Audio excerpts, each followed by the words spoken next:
So today's topic we are going to discuss about democracy. 20, lesson number 20, democracy, an evolving idea. What is democracy? I think we all have an idea about what is democracy.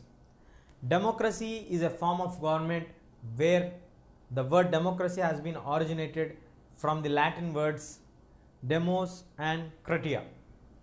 The Latin words are demos and kratia. Demos means people, rule. Kratia means rule.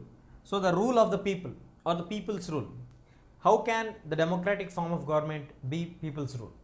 See, as we all know, there are different types of governments which are present from the ancient period to the modern period. As Aristotle has classified them into 6 categories, like the best form of government according to Aristotle was monarchy.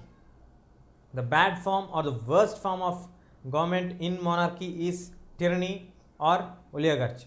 Then second form we have the oligarchy, and then opposite to that we have the rule by few people. So then from one person it is monarchy. When he is turning against the interest of the people, it is called tyranny. Then a group of people or a few people or few families ruling is known as aristocracy. The people moving away from the interest of the common people and having their own self-motivated interest, then it is called oligarchy. Then the best or the large number of people get involved in the form of government is known as good democracy, and the worst form is known as bad democracy. So according to Aristotle, when he lived, he felt that the best form of government was monarchy, and he felt at that time the worst form of the government was democracy. But today the best form of government is democracy. This is not criticizing Aristotle, or this is not questioning the statements which are given by Aristotle. The statement which is given by Aristotle may be right at his point of view at that time in the ancient period. But today, according to the new changing ideology, the advancements of human knowledge, technology has brought awareness about the rights, duties, human rights, fundamental rights, child rights and basic rights. So all these have given and evolved out of the French Revolution, American War of Independence, then the glorious England Revolution. These all made the people to think on the lines of democracy. So today, in the present century, the best form of democracy is, the best form of government is democracy. Now, democracy is originating from the Latin word demos and kratia, meaning people's rule. And here, when we discuss about the democracy as an evolving idea of the present century, we are going to focus with certain examples and certain characteristics of the democratic form of government. As in the previous lesson, we have discussed about 2 different nations, how the revolutions have come up there.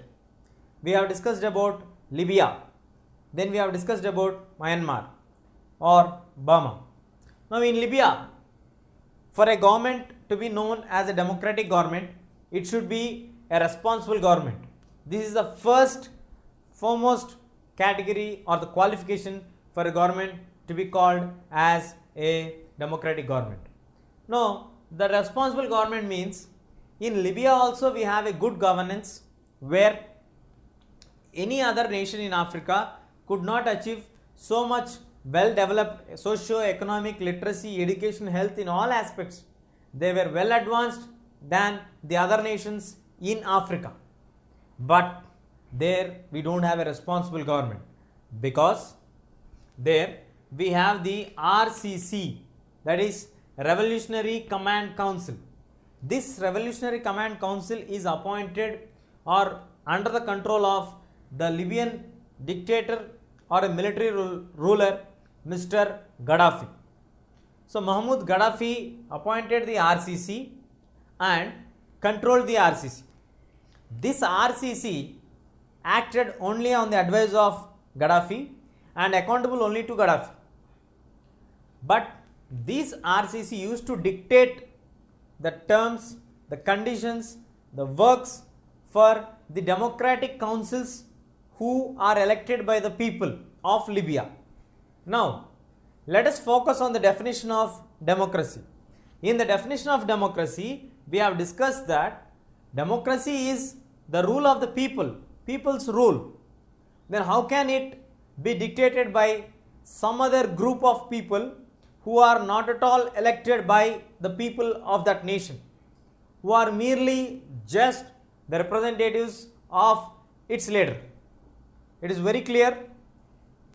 Libyan leader Mahmoud Gaddafi appointed the members of the Revolutionary Command Council who used to dictate and give the laws, rules, regulations, formulas, whatever they have to be done, that for the Democratic Council which was elected directly by the people. So here in Libya, the basic first rule of law of the democratic government, that is responsible government, was not in existence. It is very clear, it is completely under the control of the dictator or the military leader of Libya. So it is not at all a responsible government. But if you look at the other angle, at the development, socially, economically, politically, educationally, medically, in any field, yes, Libya has advanced than the other nations. But in actual ground reality, in the form of government, the people do not have equal rights. The people do not have multi-party system. The people were not given freedom to choose their leaders. The wish, maybe the needs of the people are attended, but it is not in a democratic manner where the people can determine the actions of the government. So in Libya, we don't have a responsible government. So for any nation to be a democratic government, it should have the responsible government which is elected by the people, accountable and answerable to the people. But in Libya, we don't have any such concept of government answering to people, or people do not have any right to question them or question the actions of any of the RCC members or the other actions taken by the military ruler. So the second most important feature for a nation to have democratic setup is the concept of equality. So the equality means giving equal value and equal respect for all categories of people. Let us start with language. Whatever the language may be spoken by the people, it may be from north to south, all people should be given equal respect irrespective of their languages, irrespective of their caste, whatever caste they may be belonging to, irrespective of their creeds, irrespective of their races, and the most dominant feature of the present day is irrespective of their religion.